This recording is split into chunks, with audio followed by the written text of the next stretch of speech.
Allahu Akbar. Assalamualaikum warahmatullahi wabarakatuh. Isang mapagpalayang araw po sa ating lahat, mga kaibigan. Ngayon po ay ika-20 ng Nobyembre 2025 at tayo po ay nagpapaabot ng ating pong pagpapasinaya at sasabing sana'y sumainyo ang kapayapaan ng Allah at ng tadhana. Mga kaibigan, nandiyan pa rin po tayo sa napakagulong yugto ng ating pong kasaysayan sa ngayon. Hindi po naging sa inyo na ang ating pong media, hindi lamang po itong mainstream media.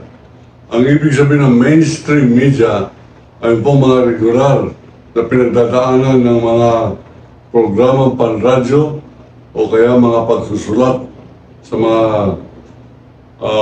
normal na periodiko, Philippine Inquirer, Philippine Star, at ang mga tabloids, at ang ating pong mga telebisyon.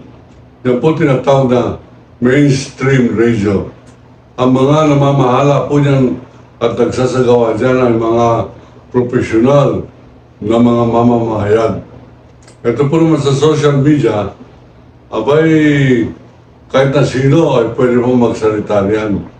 Kahit na sino ay may opinyon at may kalayaan na ating pong pinaiiral at siya po ay ating pong dinadambana na kasama sa demokrasya ng sambayanang Pilipino.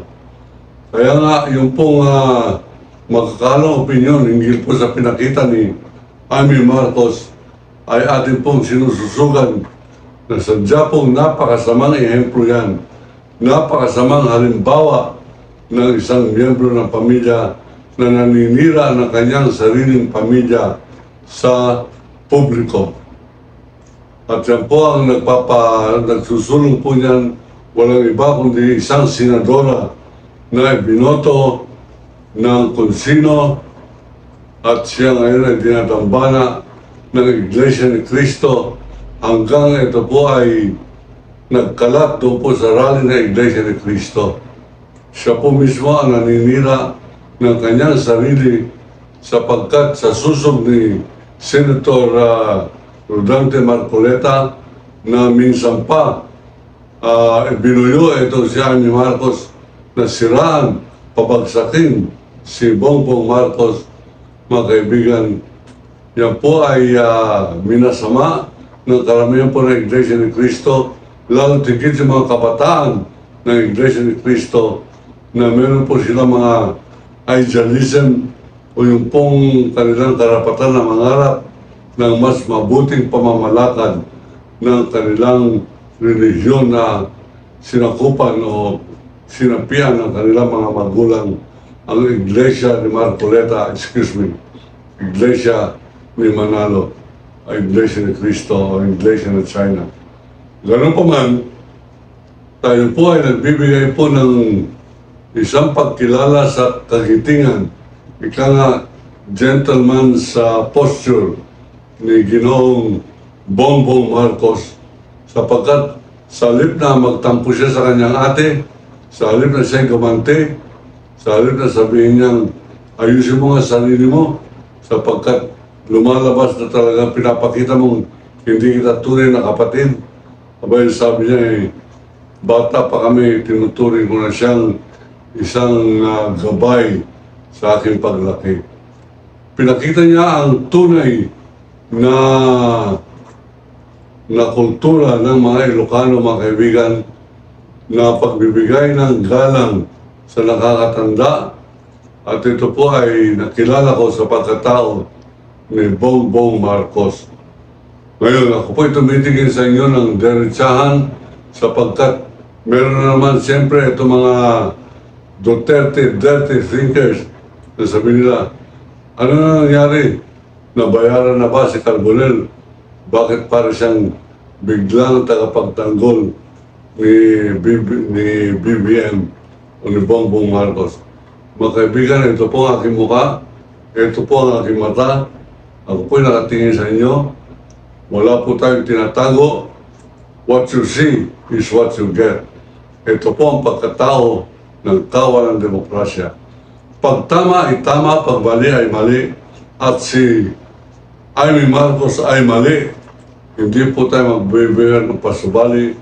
Hindi po ako magkukunwari ako ay maginoo, gentleman.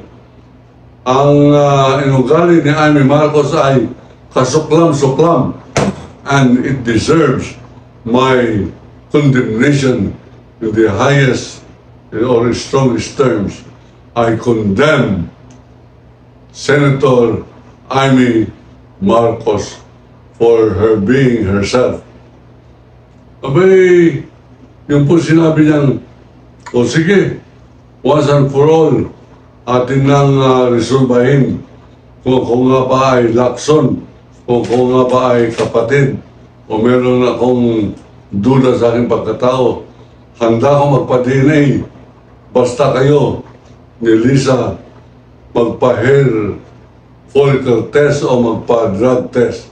Mga kaibigan, kung gusto niyang linisin ang kanyang pangalan, sapagkat ang dumi ng kanyang pangalan at ang dumi ng kanyang pangalan, hindi lamang dahil sa kanyang maduming muka na para pong vampira, abay kulang na lamang po yung walis. Kung ako po ay nagdodonate ng posas para kay Bato de la Rosa, may magdodonate po ako ng walis ting-ting na meron pong pakpak na pwede pong sakyan ni Amy Marcos para kompleto na ang kanyang pagiging vampira. I offer no apologies, hindi po tayo humihingi ng pamanhin. Tama po inyo narinig. Ang tingin ko kay Senator ninyo na Amy Marcos ay isang vampira. Siya po ay vampire. Siya po ay parang mangkukulam. May niya ang mukha. Pero pag nakikita ko po yan, kung minsan nagugutom ako kasi naalala ko yung palayok sapagkat ang tambal ng palayok ay sandok. At ang sandok na yan ay pagmumuka ng vampirang si Amy Marcos. Opo, kung gusto niya linisin ang kanyang pangalan, huwag na siya magdadamay ng mga drug test. Wala akong pakialam sa bangag-bangag issue ng ni Sara Duterte at ni Maharlika at ni Banat Bay, mga baboy. Ngayon, ang atin ay sumisira kay Marcos, kay Amy Marcos, ang pangalan ay Amy Marcos din. Siya ang nagsiself-destruct, siya ang sumisira sa kanyang sarili. Sa pagiging Amy Marcos, pinapakita niya ang kababuyan ng kanyang pagkababae, ang kanyang paghihinguto doon po sa beach resort at ang kanyang mga malaswang pagkilos dyan sa Senado. Akala ninyo baboy-baboy niya si General Torre, ang kasalanan di umano ay kinidnap si Marcos ay si Duterte. Paano kikidnapin niya ni may warrant of arrest sa harap ng napakaraming kamera?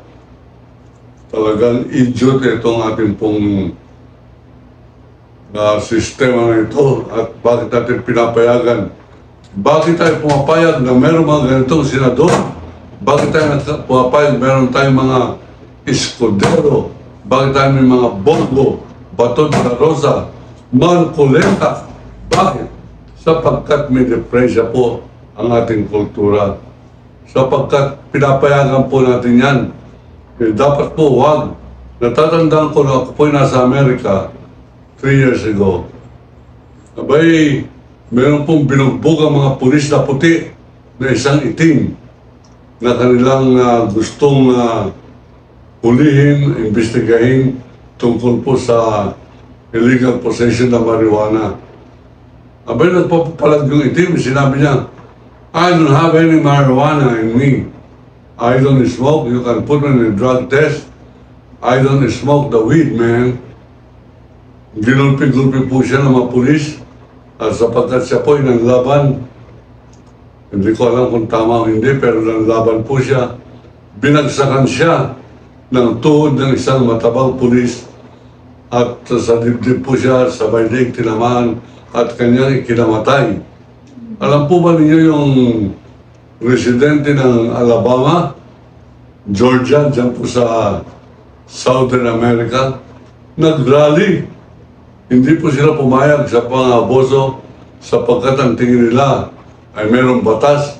Ang tingin nila ay hindi dapat yung batas na yan ay kamatayan ng katumbas ng kanilang suspetsya na baka yung itim, yung tawagin po sa mga Pilipino ay negro. Sa Amerika, ang tawag po nila dyan ay polite black or colored people. Meron po silang paggalang sa sarili. Dito sa atin, meron tayong mga Marcoleta, pinapayagan natin tayo ay mga Marcoleta. Meron tayong mga mamamatay tayo ng mga Duterte. Hanggang ngayon, meron pa nagsasabing ibalik si Tatay Digong sa Pilipinas. Bring him home, bring him home. Bring him home in a stick. Dapat yan siya ay babalik, nakatusok sa stick. Natatanda ko yung kantang yan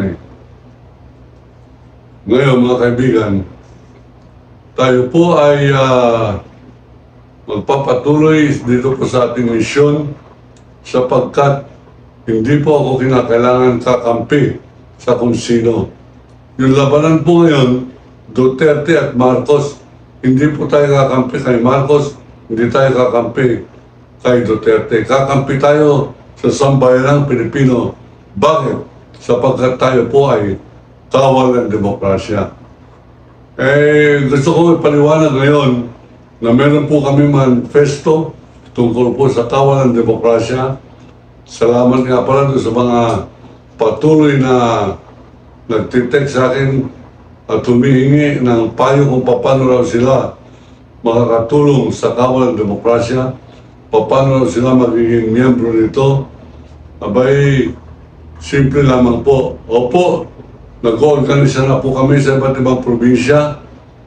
Pinormalize na po namin ang foundation ng kawal ng demokrasya at ito ay sinusulitin na namin sa Securities and Exchange Commission. Ang kasama po natin dyan ay mga kapwa po natin veteranong manunulat, mga kapwa po natin Makata.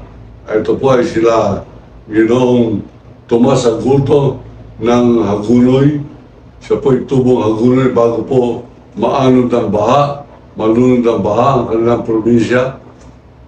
Andiyan din si kasamang Jolad Santos.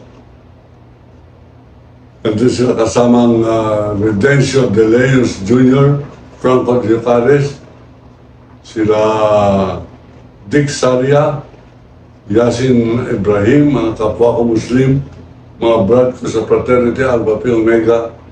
Abay, lumulobo na po tayo at tayo po ay tutungo sa iba't ibang mga probinsya upang magtatag ng mga chapters, mga pamunuan ng kawal ng demokrasya dito po sa ating bansa. Opo, kinikilala ko kung anong klaseng kultura meron Pilipino. Mahirap pong pagkaisahin ang ating pong bansa. Lalo tigit hanggang ngayon, meron pa po tayo mga opisyal. Hanggang ngayon, pro-Duterte pa rin. Talaga hindi na po mababago yan. Sapagkat birds of the same corrupt feather, they commit graft and corruption together. Hindi na po natin mababago yan. Pag corrupt ay corrupt at hindi na po natin kinakailangan sila ay akayin. Oy, manong huwag na kayo maging corrupt. Kung nasanay na po yan sa fast life, nasanay na po yan sa maraming pera, hindi na po natin maaakay yan sa matuwid sapagkat nakasanayan na po nila yung kanilang evil ways. Magpapadamihan na lang po tayo ng kakampi. Lahat ang gustong kakampi ng kawal ng demokrasya, welcome po kayo. Wala po kaming pinapangako ritong Talyang Gold. Wala po tayong pinapangakong mga bountiful return o mga pag-asang kayo ay yayaman. Pero ang pangako po natin ay kayo'y magiging kasama sa isang banal at sagradong pakikibaka, ang pakikibaka ng kawal ng demokrasya. Yan lamang po ang aming binubukas sa aming po mga dibdib. At ito ay babasahin ko ang manifesto ng Kawal ng Demokrasya na ito po ay hinanda ng ating pong kaibigan si Manunulat Tomas Agunto. Manifesto ng Kawal ng Demokrasya na sinusugan po ni Jolan Santos at ang inyong lingkod. Manifesto. Ang ibig po sabihin ng manifesto ay paglalahad ng intensyon, pagsasabi kung anong direksyon, ano ang kultura, ano ang pakay ng samahan ng Kawal ng Demokrasya. O ito po ang manifesto ng Kawal ng Demokrasya. Tinig ng bayan, tanggol ng kalayaan. Sa panahong ginugupo ng katiwalian, dinudulog ng dinastiya at sinasakop ng banyaga ang dangal ng ating inang bayan, kami, ang mga Kawal ng Demokrasya, ay tumitindig at lumalaban. Kami ang tinig ng karaniwang mamamayan na sawang-sawa na sa kasinungalingan at pang-aaboso, lalo tigit ng mga nagpapakilala ng namumuno sa atin. Kami ang mga anak ng bayan na handa na ipagtanggol ang katotohanan, katarungan at kalayaan. Ito po ang aming prinsipyo. Number 1, bilang isa, anti-dynasty. Isa lang ang dapat pamuno mula sa isang pamilya sa alinmang panahon at sa anumang lugar ng ating pong bansa. Ang gobyerno hindi dapat maging negosyo ng ilang apelyido, kundi tahanan ng buong sambayanan. Number 2, anti-corruption. Ito rin na malaking krimen ang pagnanakaw sa kaban ng bayan.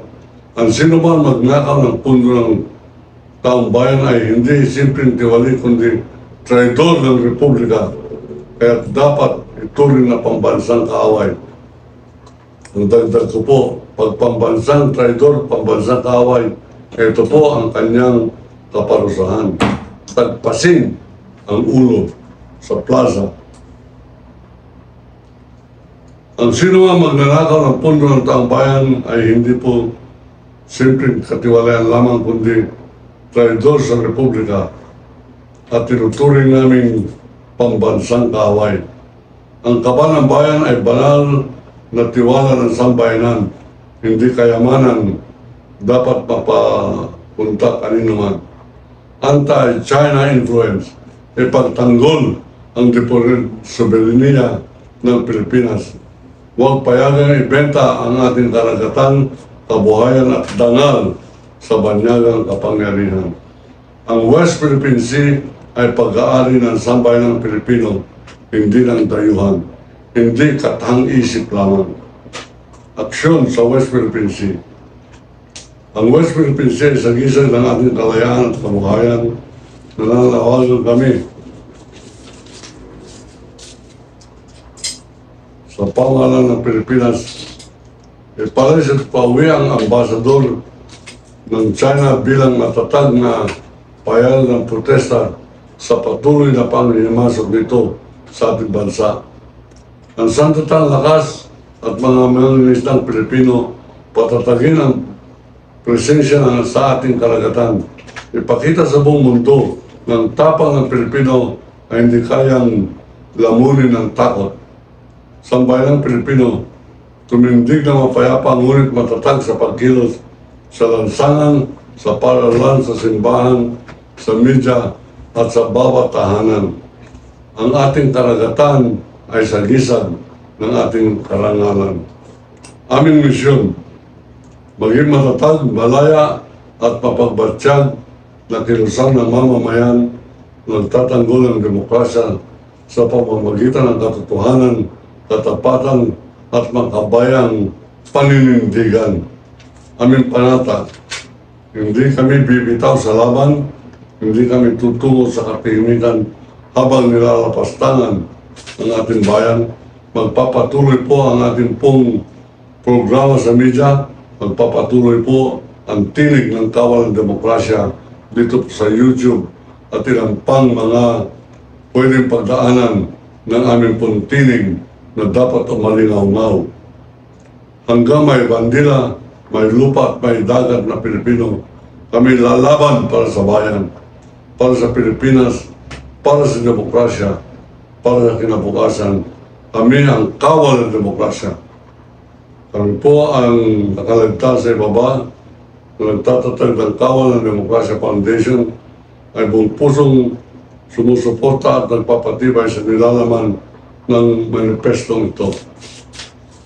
Ito po ay ating pong idineklara sa araw na ito, ika-20 ng November 2025, at amin po itong pipirmahan agad-agad mamaya pagkatapos po ng aking programa ng aking pong kaibigan si Ginoong Tomas Abulto.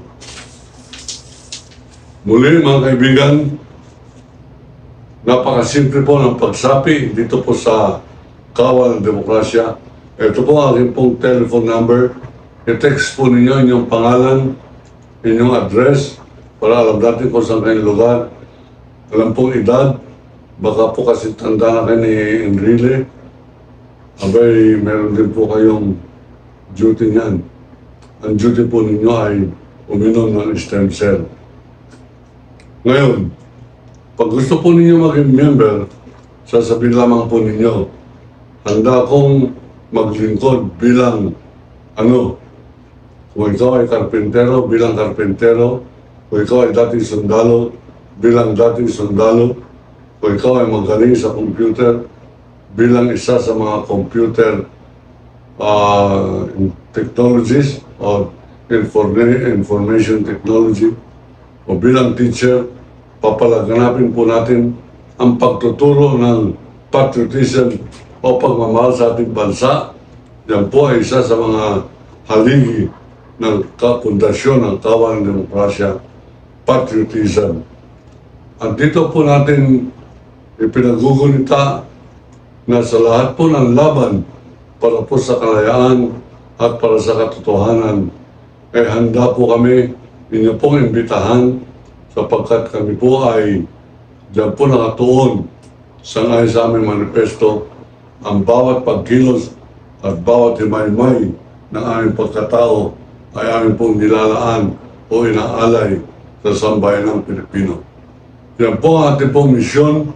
Ako po si Waldy Carbonell, ang Kawal ng Demokrasya ng sasabing iniibig ko ang Pilipinas. China, layas!